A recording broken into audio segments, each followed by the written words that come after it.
Добрый день, гости званные и желанные. Добро пожаловать в Дом культуры имени Никола Пиццаро. Мир вам! Вы явились в добрый час. Встречу теплую такую мы готовили для вас. Профессиональная гимназия по электронике и энергетике в городе Банск уже 47 лет знаменита. Для учеников и гостей ее дверь всегда открыта. Гость, войди. Для всех места почетные в этом зале большом. Ведь радость светлая входит в тот прекрасный дом. Сегодня мы традиции не нарушим. Виртуально великую Россию посетим. Стихи Пушкина почитаем. Сказки русские разыграем. Песни всей душой споем. И по обычаям российским всем гостям низкий поклон.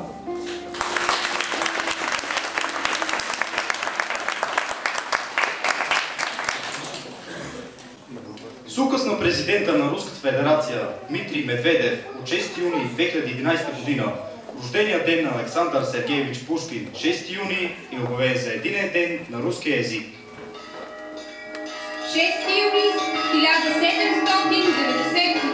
година. Камбаните на времето огласяват раждането на Александър Сергеевич Пушкин. Това е името на цяла една епоха в руската литература. 6 юни 2011 година. Камбаните на славата и днес ехтият и разнасят думите на Белински, че Пушкин не може да бъде случайно явление, а 6 юни не може да бъде случайен ден от календара. В едно свое изказване великият Пушкин споделя: Каква радост е да виждаш и да знаеш, че руският език щедро разкрива съкровените тайни и загадки на света, помага ти да чуеш потръпването на небето и полета на небесните ангели и на морските твари подводния ход и продължителния растеж на лозата. Геният на Русия е роден в Москва на 26 май 1799 година в стар стил в деня на християнския празник Възнесение. Камбаните бият тържествено и по случайно стечение на обстоятелствата огласяват и раждането на великия поет. Саша е потомък на богато дворянско семейство, което винаги се приобщава към обществения живот в Москва и проявява интерес към литературата и изкуството. В дома често идват художници и музиканти. Организират се театрални спектакли. Майката на поета Надежда Осиповна е дъщеря на прочутия раб на Петър Велики, освободения род Абрам Ибрахим Петрович Ханибал. Образована и острумна, тя блести на баловете. Бабата на поета по майчина линия е Марина Алексеевна. Тя превъзходно говори и пише на руски език. Бащата на поета Сергей Львович Пушкин е човек със светско-френско образование. Известен е с това, че пише стихове на френски език. Често организира в дома си театрални вечери, на които се изявява като отличен декламатор. Притежава богата библиотека на книги на френски език. Пушкин от малък чете книгите на баща си и научава френски език до съвършенство.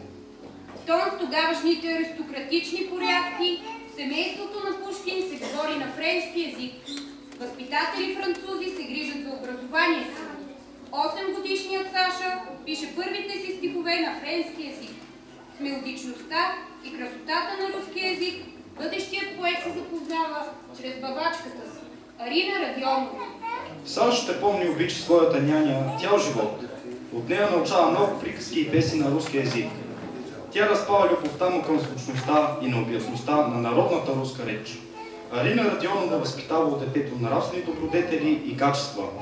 В писмата си я нарича подруга дне и моих сурових, а обичта му към нея е разкрита с голямо обаяние в стиховете. На 12 години Александър постъпва в новооткрития тогава в Петербург църскоселски лицей, чиято цел е да подготвя сборяни за висши държавни служби. Новите верни приятели на лицеиста оценяват достоинствата на поетичния му талант. В същото време избухва Отечествената война през 1812 година. Нашествието и разгрома на Наполеон събуждат гражданското съзнание на младежа и оформят любовта му към целия руски народ. Първото си произведение «Друго стихотворцо» Пушкин написа на 14 годишна възраст, а през 1820 година е издадена и първата му поема «Руслан и Людмила». Изящна вълшебна приказка. Тя е написана на езика на обикновения руски народ. Произведението на Пушкин въвежда разговорния език в руската литература и спомага за оформянето на руския литературен език. След дипломирането от лицея през 1817 година свършват безгрижните му години. През 1820 година, заради недоволството на царския двор от стиховете му, той е заточен в южните части на страната. За кратко време живее в Екатеринослав, Кавказ, Крим и Кишинев. В рамките на 4 години, 1820-824, пише своите така наречени южни поеми «Кавказски пленник», «Братия разбойници», «Бахчи Сарайският фонтан», «Цигани». Пак по това време Пушкин започва своя роман стихове «Евгений Онегин». Макар и далече от светския живот, поетът общува с революционерите, декабристите. По време на изгнанията си поетът не си почива. Това са едни от най-плодотворните му периоди. Поетическото творчество на Александър Пушкин е наистина впечатляващо за своето съдържание и с разнообразието на поетически форми. Възпява природата и онези душевни настроения, които тя поражда. Любим сезон на поета е есента. Унылая пора, очей очарование, приятна мне твоя прошалная краса.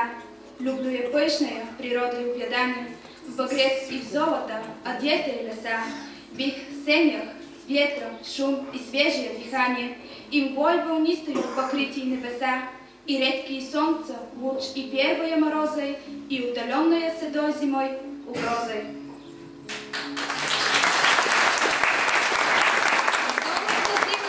Е прелестен стиховете на поета. Скок вълниста е тумана й, пробираят си луна, на печална е поляна й, лед печална светана, по дороге зимна и скучна й, тройка борза я бежит, колокольчикът назвучна й, утомителна гранит. Творецът разкрива стиховете си своя богат вътрешен свят и най-интимните си чувства, като приятелството и любовта. Краткото послание до любимата жена гали като свеж пролетен вятър, топли като нежните лъчи на слънцето, шумоли като меки листа, ромони като планински поток.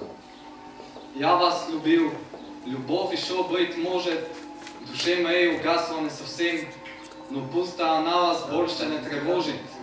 Я не хочу печалить вас ничем. Я вас любил безмолвно, безнадежно, то робостью, то ревностью томим.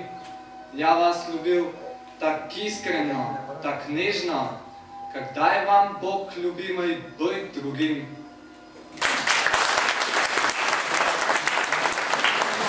Един от най-добрите образци на любовната лирика на Пушкин е стихотворението «На Аквакер», изповед, с която се разкрива искрено избликналата любов от поета.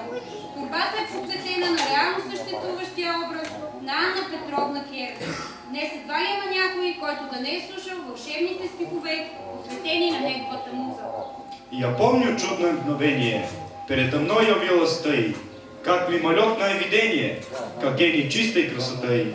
В тумление грусти безнадежной, тревога шумной суетой, звучал недолго голос нежный, и снились милые черты. Шли годы, бур порыв мятежный рассеял прежние мечты, и я запоил твой голос нежный, твои небесные черты. В глуши, во мраке заточения, тянули стихотни мои, без божества, без вдохновения, без слез, без жизни, без любви. В душе настало пробуждение, и вот опять явилась ты, как мимолетное видение, как гений чистой красоты.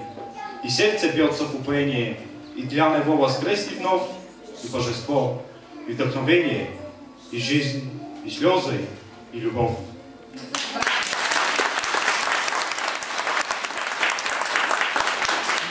Но съдбоносната за живота му среща, жената загадка и смисъл на живота му се случва през 1828 година. Тя се казва Наталия Гончарова.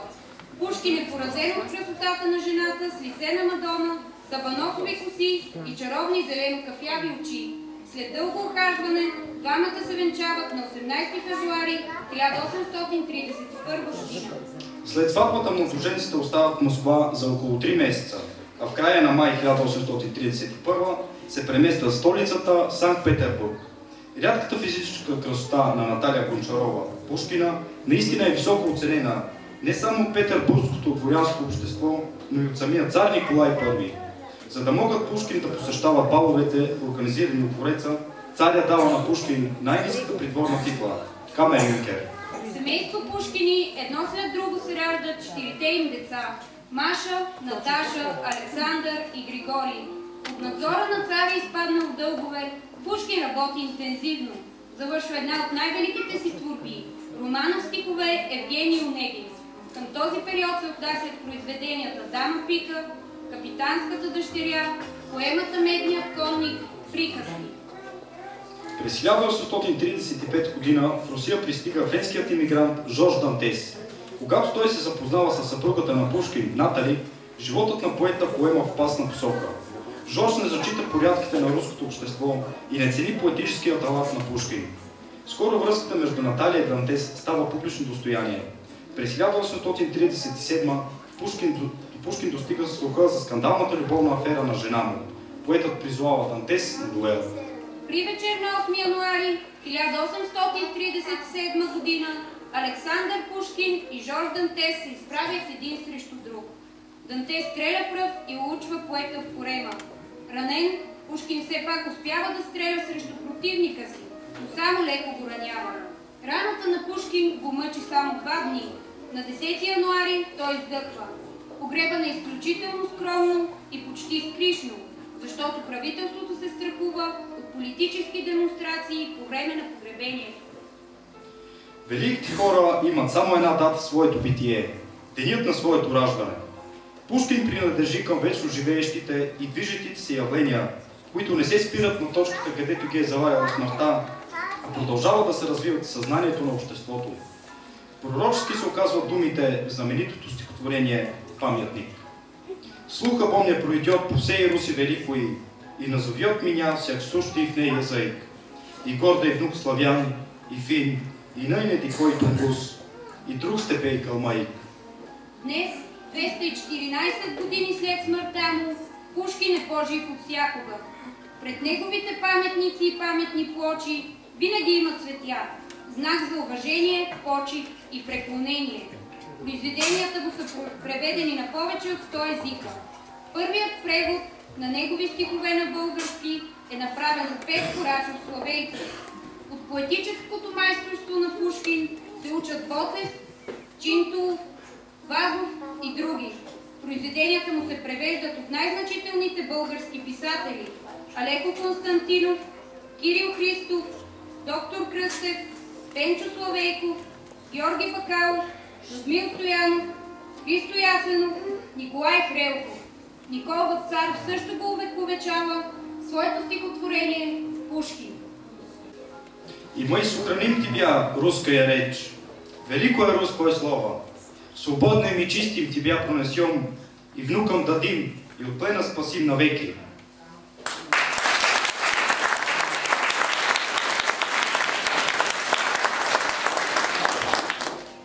Жил старик със своею старухой самого синего моря.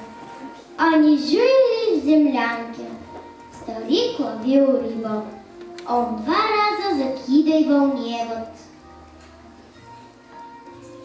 Ничего. В 3-й раз вытянул золотую рыбку. Рыбка попросила отпустить ее. Старик отпустил. Пришел домой. Рассказал жене. Жена сказала: «Я хочу корыто». Дала рыбка корыто. «Я хочу избу». Дала рыбка избу. «Я хочу стать дворянкой». Стала старуха дворянкой. «Я хочу стать царицей». Стала старуха царицей. Яха чуста царица и мърской, и щова и рибка прислужвала. Виридал старик рибке, ничего не сказала рибка. По воде плеснула и ушла в море. Долго ждал старик, не дождался. Вернулся домой. Там землянка. На пороге сидит его старуха, а перед ней разбита корыта.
Наберу-ка я коленьки, сыр ежик натащу, даже шишечного варенья я медведя угощу. Оп, сегодня настроение у меня вареные, и варить мое варенье необыкновенные.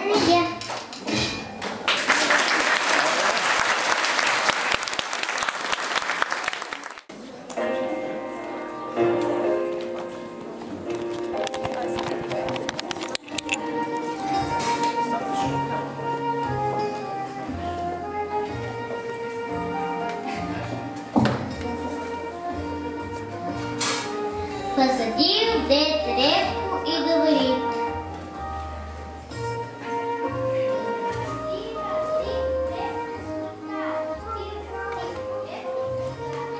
выросла репка большая, пребольшая. Стал дед репку из земли тащить. Тянут, потянут, тянут, потянут, вытянуть не может. Позвал дед на помощь бабку. Бабушка, бабушка, иди помогай.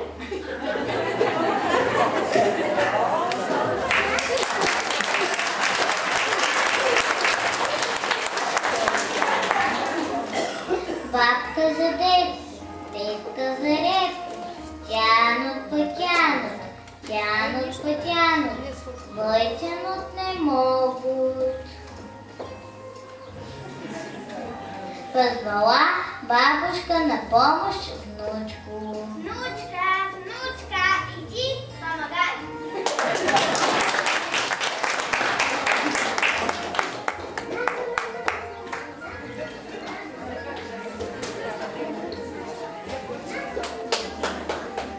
Внучка за бабку, бабка за дедку, дедка за репку.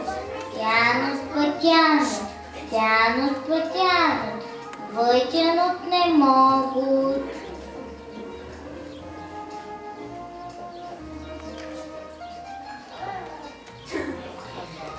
Позвала внучка на помощь собаку. Жучка, жучка, иди помогай.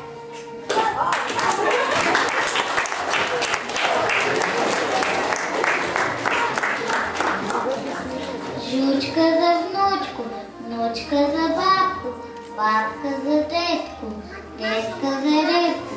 Тянут, потянут, тянут, потянут, вытянуть не могут.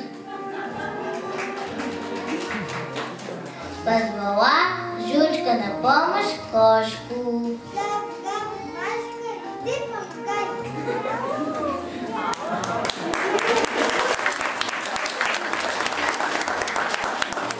Машка за жучку, жучка за внучку, внучка за бабку, бабка за детку, детка за репку.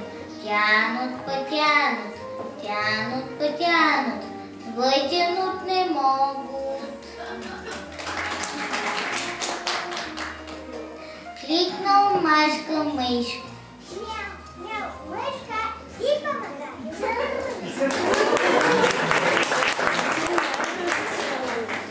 Мышка за Машку, Машка за жучку, жучка за внучку, внучка за бабку, бабка за детку, детка за репку.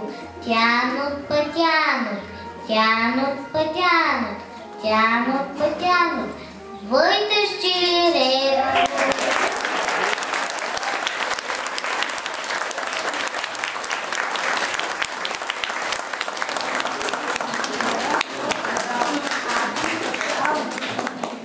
Один за всех, всех за одного.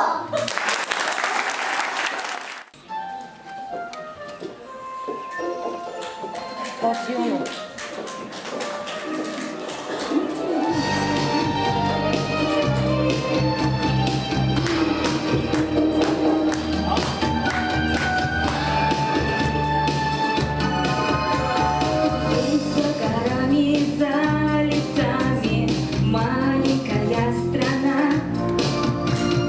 Там звери с добрыми глазами, там жизнь любви волна. Там чудо озера искрится, там зла и горя нет. Там в дворце живет жар птица и людям дарит свет.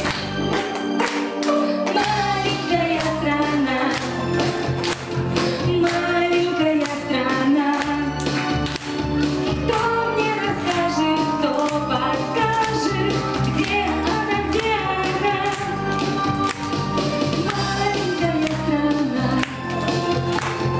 Маленькая страна, там, где душе светло и ясно, там, где всегда весна. Эта страна мне только снится, но светлый миг придет, и на крылатой колеснице я совершу полет. Мне час свидания предназначен в звездной моей стране. Там ждет меня красивый мальчик на золотом коне.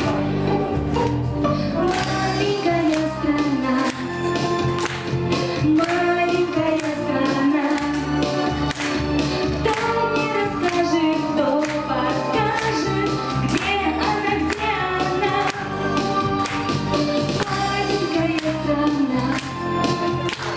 Маленькая страна, там, где душе светло и ясно, там, где всегда весна.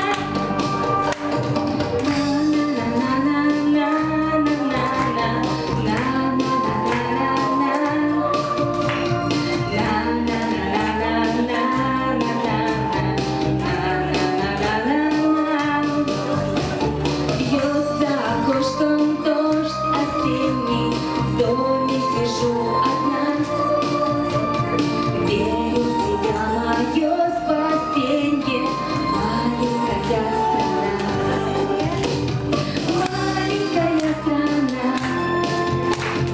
Маленькая страна, кто мне расскажет, кто подскажет, где она, где она?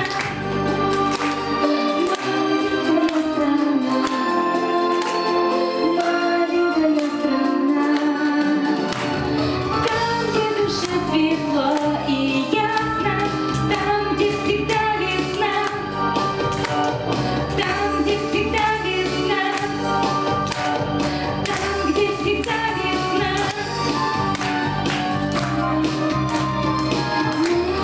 Маленькая страна.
Jak wam pišu, чего же боле, что я могу еще сказать? Теперь я знаю ваши воли, меня презрением наказать. Но вы к своей несчастной доле, под каплю жалости храня, вы не оставите меня. Сначала я молчать хотела, поверьте, моего стыда вы не узнали никогда.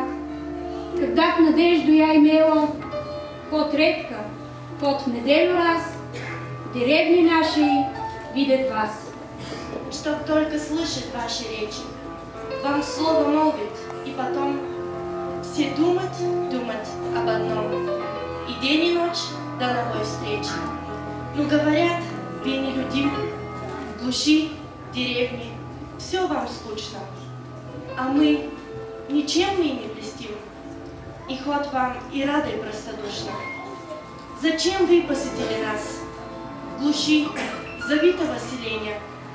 Я никогда не знала вас, не знала горького унижения, души неопытное волнение. Смирив со временем, как знать, по сердцу я нашла бы друга, была бы верная супруга и добродетельная мать. Другой нет, никому на свете не отдала бы сердце я. То высшим суждено советы, то воля неба, я твоя, вся жизнь моя была залогом, свидание верного с тобой. Я знаю, ты мне послан Богом, до гроба ты хранитель мой, ты в сновидениях мне являлся, незримой, ты мне был мил, твой чудный взгляд меня томил, в душе твой голос раздавался, давно. Нет, это был не сон.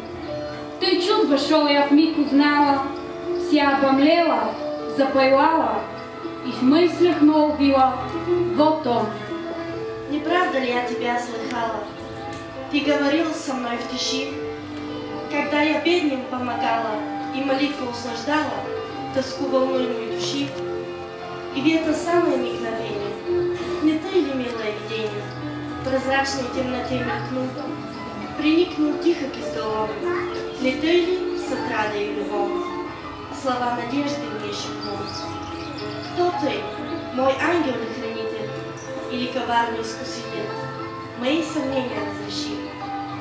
Быть может, это все пустое, обман неопытной души, и суждено совсем иное. Ну так и быть, судьбу мою отныне я тебе вручаю, перед тобою слезы лью, твоей защитой умоляю.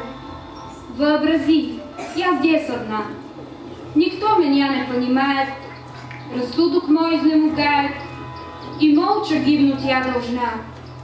Я жду тебя единым взором, надеждой сердца оживи, или сон тяжелый перерви, увы, заслуженным укором.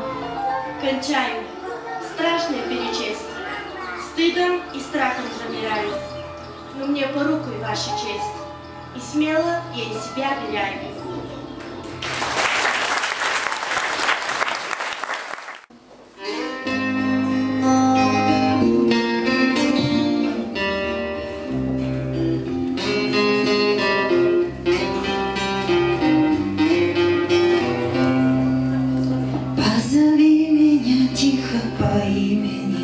Ключевой водой напои меня, отзовется ли сердце безбрежное, несказанное, глупое, нежное.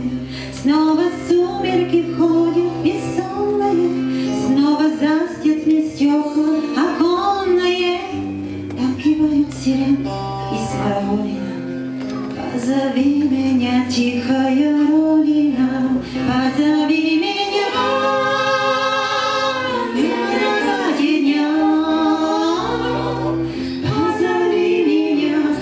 Печаль моя, позови меня, позови меня, на закате дня. Позови меня, грусть печаль моя, позови меня. Знаю, сбудется наше свидание, затянуло с тобой расставание. Синий месяц за городом прячется, не тоскуется мне и не плачется. Колокольчик дальние эхали, только мимо с тобой мы проехали. Напылили кругом, накопытили, даже толком дороги не видели. Позови меня на закате дня, позови меня, грусть, печаль моя, позови меня, позови меня на закате дня, позови меня, грусть, печаль моя, позови меня, позови меня тихо по имени, ключевой водой напои меня. Знаю, сбудется наше свидание. Я вернусь, я сдержу обещание.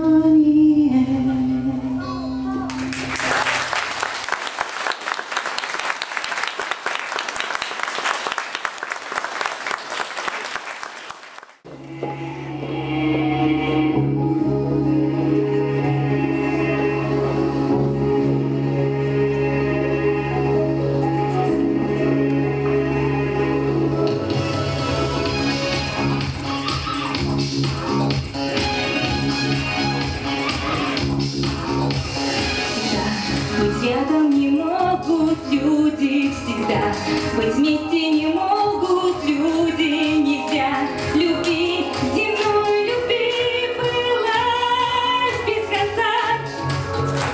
Скажи, зачем же тогда мы любим? Скажи, зачем мы друг друга любим, считая одни, считая сердца. Любви все время мы ждем, как чудо одно, единственный ждем, как чудо, хотя она должна, она сгореть без следа. Скажи, мы сможем узнать откуда, опять мы сможем узнать откуда, что ты моя, а я твоя любовь и судьба.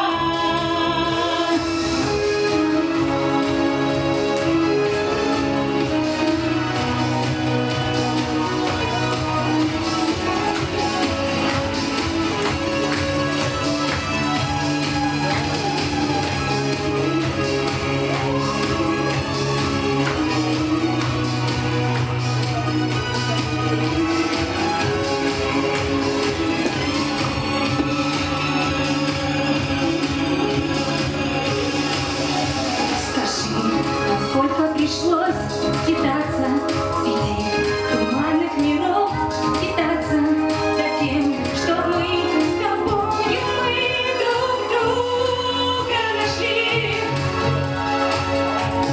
Вдруг прикажет судьба расстаться, опять при встрече как расстаться, без вечных слез на край земли. Не счесть разлук во вселенной этой, не счесть потерь во вселенной этой одной. Найти, всегда найти любовь нелегко. И вот тебя я ищу по свету, опять тебя я ищу по свету, ищу тебя среди чужих пространств и веков.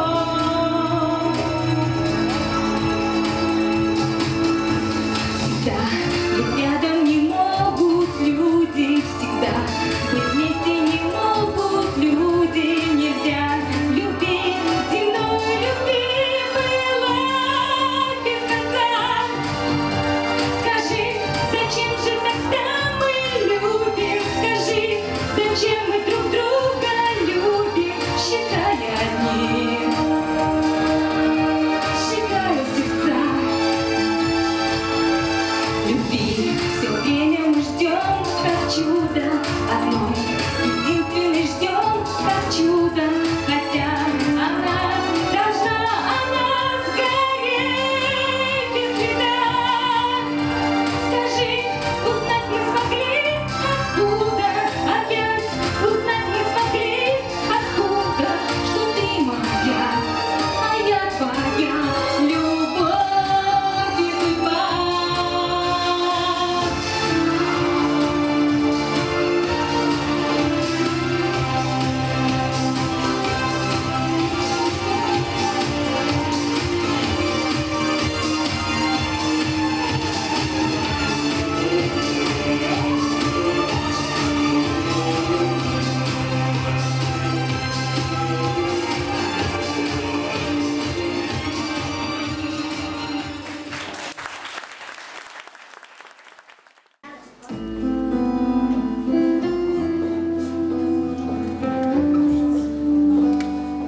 крупнейших языков мира.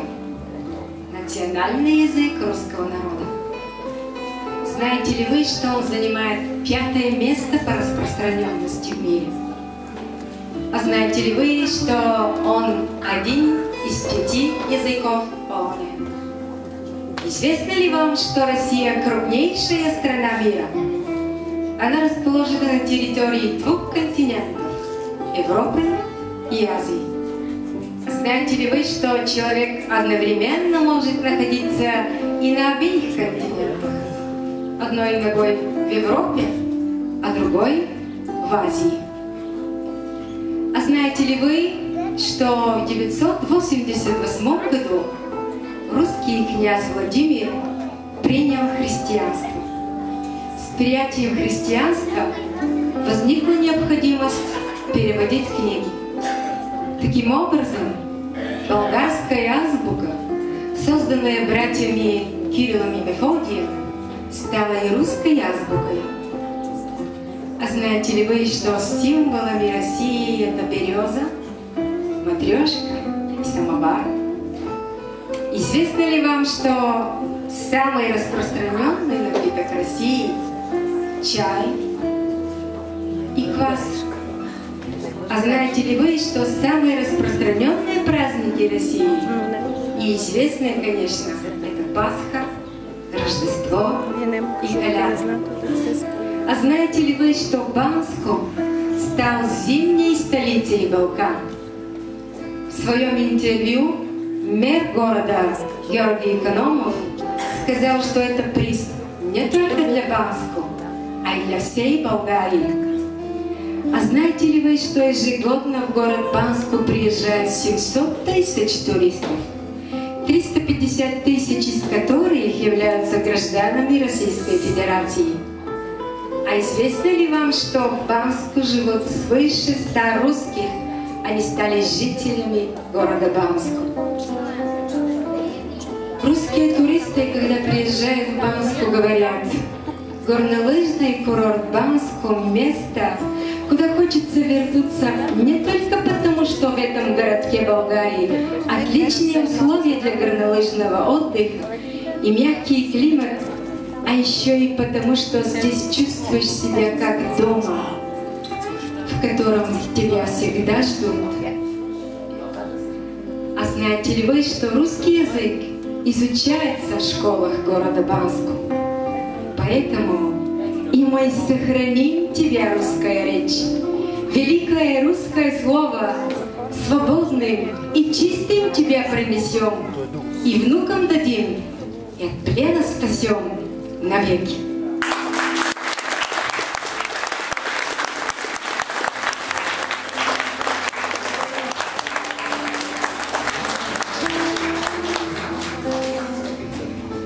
Искам да благодаря на всички за това, че уважихте нашето мероприятие. Да благодаря на господин Георги Ковачев, директор на професионална гимназия по електроника и енергетика, на всички мои колеги. Искам да благодаря на госпожа Невенка Бардарева за съдействието, на госпожа Маргарита Обетанова за съдействието. И сега да представя нашите участници. Приказка за рибари, Златната рибка, бе изпълнена толкова артистично, че покори всички. Александър Полежанова.